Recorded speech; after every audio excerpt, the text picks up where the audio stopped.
World's biggest astrology community in Tamil. Online Astro TV, வாழ்வின் வெளிச்சம். Online astro டிவியை கண்டு மகிழுங்கள். அடுத்த பேச்சாளராக வருகை தந்துள்ள திருமதி லாவண்யா அவர்களை மேடைக்கு வருமாறு அன்புடன் அழைக்கின்றோம். பொதுவாகவே உலகத்திலேயே முக்கியமான 2 சாபங்கள் மனிதர்கள் பெறவே கூடாது. முதல் சாபத்துக்கு பேரு நம்மளுடைய முன்னோர்கள் சாபம் என்று சொல்லக்கூடிய பித்ருக்களுடைய சாபம். பித்ருக்களுடைய சாபம் எப்படி வருதுன்னு தெரியுமா? முதல்ல, யார் ஒருவர் இந்த பூமியில பிறந்த நம்மளுடைய கடமையை சரியாக செய்யாம இருக்கிறாங்களோ அவங்களுக்கு தான் முன்னோர்கள் சாபம் வரும். ஓகேங்களா? ஸோ இது என்ன சார் கடமை அப்படின்னா, முன்னோர்கள் பாவகம் என்பது 5ஆம் பாவகம். முன்னோர்களுடைய பாவகம் என்பது 5ஆம் பாவகம். 5ஆம் பாவத்தில் உங்களுடைய கடமை என்ன? 5ஆம் பாவத்தில் நம்மளுடைய கடமை என்ன? இந்த பூமியில் பிறந்துட்டோம், நம்ம தாத்தாவை இருந்தால் பார்த்துக்கணும், அவருக்கு உண்டான கைங்கரியங்களை செய்யணும். அதுக்கு அடுத்தது குலதெய்வ வழிபாடுகளை சிறப்பாக செய்யணும். அதுக்கு அடுத்தது நம்மளுடைய குழந்தைகளுக்கு உண்டான கடமைகளை சிறப்பாக செய்யணும். இதுதான் 5ஆம் பாவத்தினுடைய சாபங்களை விளக்கக்கூடியது. இதுக்கு அடுத்தது மிக முக்கியமான ஒரு சாபம் அப்படின்னு பார்த்தீங்கன்னா பெண் சாபம்னு சொல்லுவாங்க. ஓகேங்களா? ஸோ இந்த பெண் சாபத்தை பற்றி பேசுவதற்காக பெண் சாபமும் அதனால் தலைமுறைக்கும் ஏற்படும் பாதிப்புகளும் என்ற தலைப்பில் பேச வரக்கூடிய நமது லாவண்யா அவர்களை அன்புடன் அழைக்கின்றோம். வாழ்த்துக்கள். ஓம் நம சிவாய. குரு பிரம்மா குரு விஷ்ணு குரு தேவோ குரு மகேஸ்வரக குரு சாஸ்தா பரபிரம்மம் தஸ்மை ஸ்ரீ குருவே நமக. பஞ்சபூதங்களையும் நவகிரகங்களையும் என் குலதெய்வம் என் இஷ்ட தெய்வம் என்னை பெற்ற தாய் தந்தையரை வணங்கி பிரபஞ்சத்திற்கு நன்றி கூறி, இன்றைக்கி பார்த்திங்கன்னா எனக்கு இந்த வாய்ப்பளித்த என்னுடைய குருநாதர் தர்மசாஸ்தா ஜோதிட வித்யாலயாவின் நிறுவன தலைவர் டாக்டர் சாஸ்தானா மணிகண்டராஜ் ஐயா அவர்களுக்கும் ஆன்லைன் அஸ்ட்ரோ டிவி நிறுவனர் உயர்திரு முத்துப்பாண்டியனாக்கும் நன்றி கூறி, இன்றைக்கி நாம் பேசக்கூடிய தலைப்பு பார்த்திங்கன்னா பெண் சாபமும் அதனால் தலைமுறைக்கு ஏற்படும் பாதிப்புகளும் என்ற தலைப்பில் நான் பேச இருக்கிறேன். இன்றைக்கி பார்த்திங்கன்னா ஜோதிட ரீதியாக நம்ம சொல்லணுன்னா 13 வகையான ஹெவியான பாதிப்புள்ளான தோஷங்கள் சாபங்கள் நிறையா இருக்குது. அதில் மிகவும் மோசமானதாக பார்க்கக்கூடியது பார்த்திங்கன்னா இந்த பெண் சாபங்க. பெண் சாபம் பார்த்திங்கன்னா 90% பேருக்கு லைஃப்பில் நிறைய பிரச்சனைகளை கொடுத்துட்ருக்கு. அது எதன் மூலிமா வருது அப்படின்னு நம்ம இன்றைக்கி பார்க்க இருக்கோம். ஒரு மனிதன் பிறப்பெடுக்கிறதே பெண்ணால் தான். அந்த பெண்ணுக்கு பார்த்திங்கன்னா அவங்களால முடிஞ்ச அளவுக்கு ஒரு நல்லது பண்ணிகிட்ருக்கணும். ஆனால் ஒரு சில குடும்பங்களில் பார்த்திங்கன்னா அந்த பெண்ணை அடிமையாக நம்மளுக்கு கீழே தான் அவங்க இருக்கணும், அவங்க சொல்கிறத நம்ம கேட்கக்கூடாது, அவங்க எது சொன்னாலும் அதில் டாமினேட் பண்ணிகிட்டு இருக்கணும். அந்த மாதிரியான ஒரு அமைப்பில் தான் ஆண்கள் வழி நடத்துகிறாங்க ஒரு சில குடும்பங்களில்.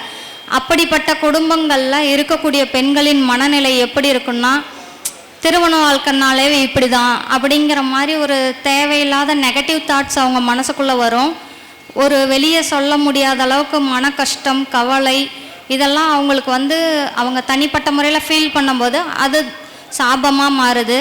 அதனால் நிறையா குடும்பங்களில் இந்த தவறு செஞ்சிட்ருக்காங்க.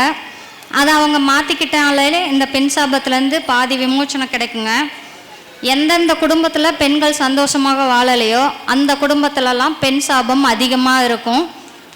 குறிப்பிட்டு சொல்லணுன்னா பார்த்திங்கன்னா திருவாதிரை சித்திரை திருவோண நட்சத்திரக்காரங்க இது சூரியனோட சுக்கிரனோட கர்ம நட்சத்திர பதிவில் வருதுங்க. இந்த மாதிரி குழந்தைகள் அடுத்தடுத்து நம்ம வம்சாவளியில் பிறக்கும்போது நம்ம அதுலேருந்து கெஸ் பண்ணலாம், இவங்க வீட்டில் பார்த்திங்கன்னா சரியான படி பெண்களை வழி நடத்தலை, அவங்களுக்கு கொடுக்க வேண்டிய மரியாதையை கொடுக்கல, அவங்கள இழிவாக நடத்தியிருக்காங்க, தரகுறவாக நடத்தியிருக்காங்க, இந்த அடிக்கிறது துன்புறுத்துறது இந்த மாதிரியான ஃபேமிலியில் இந்த மாதிரி குழந்தைகள் அடுத்தடுத்த வம்சத்தில் பிறக்கும்போது அவங்களுக்கு இவங்க வம்சாவளியில் பிறந்த குழந்தைகளுக்கு பார்த்திங்கன்னா திருமண தடை ஆகிறது, அவங்க லைஃப்பில் அச்சீவ் பண்ண வேண்டிய விஷயம் கரெக்டான நேரத்தில் எதுவுமே கிடைக்கிறதில்ல. இப்போ ஒரு விஷயம் செயல்படுத்தணுன்னா அவங்க ரொம்ப சிரமப்பட்டு பண்ணணும், எல்லா டேலண்ட்டும் இருக்கும், ஆனால் அவங்களால அதை செயல்படுத்த முடியாத சூழலில் இருக்காங்க. அப்படி இருக்கும்போது இந்த குடும்பத்தில் இருக்கக்கூடிய பெண் இப்போ ஒரு கஷ்டத்தை அனுபவிக்கிறாங்கன்னு வச்சுக்கோங்களேன். அவங்க அவங்களுக்கு ஒரு பையன் பிறக்கிறான், அந்த பையனுக்கு வரக்கூடிய மருமகளை நல்லா பார்த்துக்கணுன்னு சொல்லி அந்த பையனுக்கு அவங்க சொல்லி கொடுக்கணும். அப்படி சொல்லி கொடுத்து வளர்க்கும்போது வரக்கூடிய மருமகள் எந்த அளவுக்கு சந்தோஷமாக அந்த வீட்டில் வாழ்கிறாங்களோ அந்த அளவுக்கு இவங்க வீட்டில் பெண் சாபங்கிறது குறைஞ்சிக்கிட்டே வருங்க. ஆனால் பெண் சாபத்துக்கு முழுமையாக நிவர்த்தி இருக்கா, இந்த மாதிரி பண்ணலைனாலும் நிவர்த்தி இருக்கா?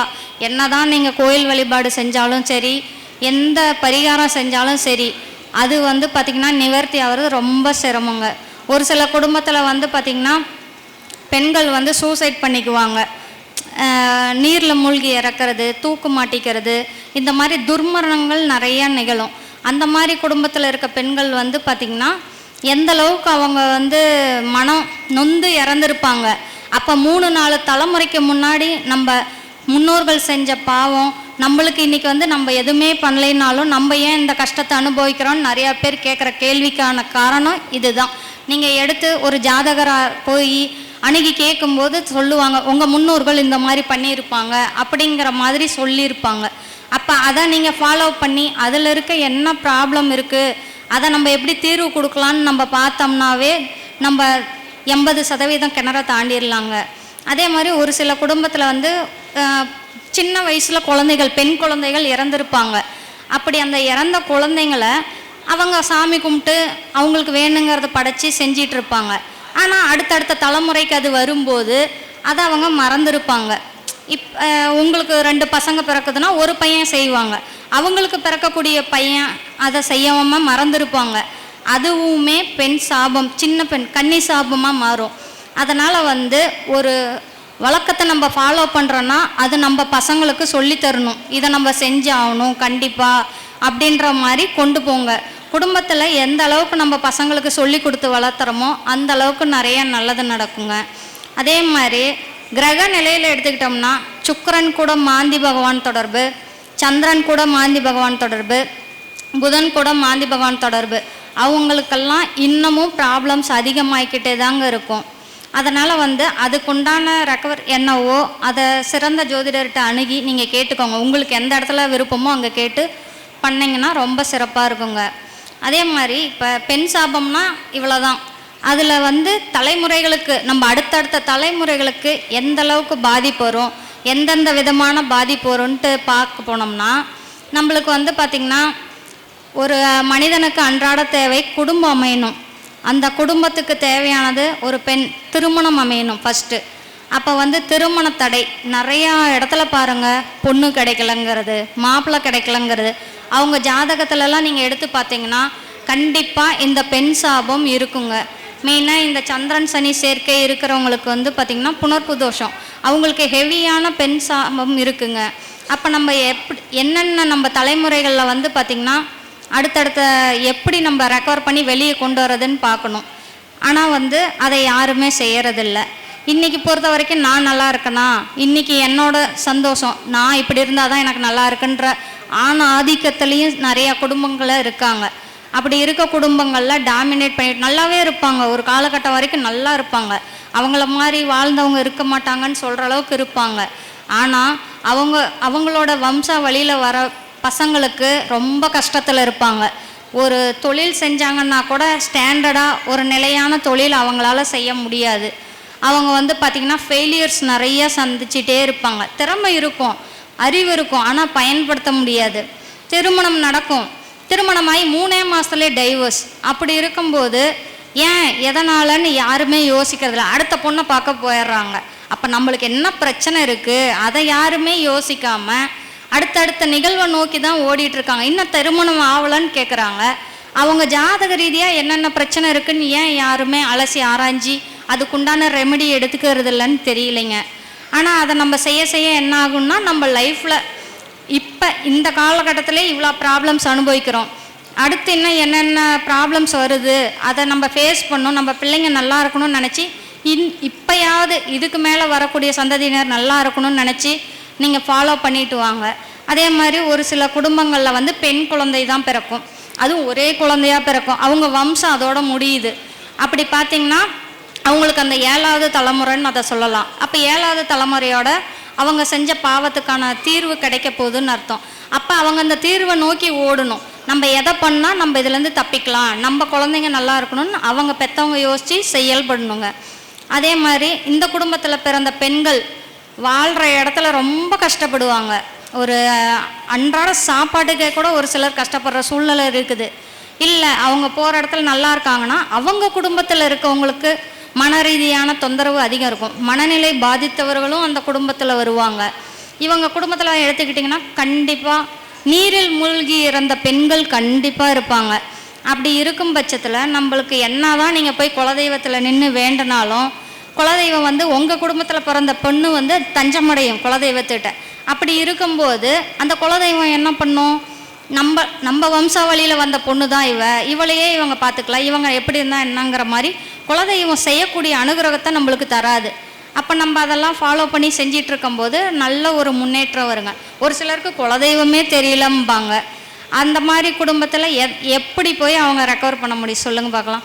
குலதெய்வத்தை வணங்குறதுக்கு என்ன வழி, அதை தேடி கண்டுபிடிச்சி அதை செய்யணும் ஃபஸ்ட்டு. அவங்க அப்படியே நீங்கள் கண்டுபிடிச்சி சொன்னாலும் இது என் குலதெய்வமாக இருக்குமா அப்படின்ற ஒரு டவுட்டு தான் அவங்களுக்கு வருமே தவிர அவங்க உடனே அதை ஏற்றுக்க மாட்டாங்க. இந்த மாதிரியே நிறையா பேர் இருக்காங்க. ஒரு சிலர் வந்து இப்போ கல்யாணமாகி பொண்ணு வரும், ஒரு 3 மாதம் ப்ரெக்னெண்ட்டாக இருப்பாங்க.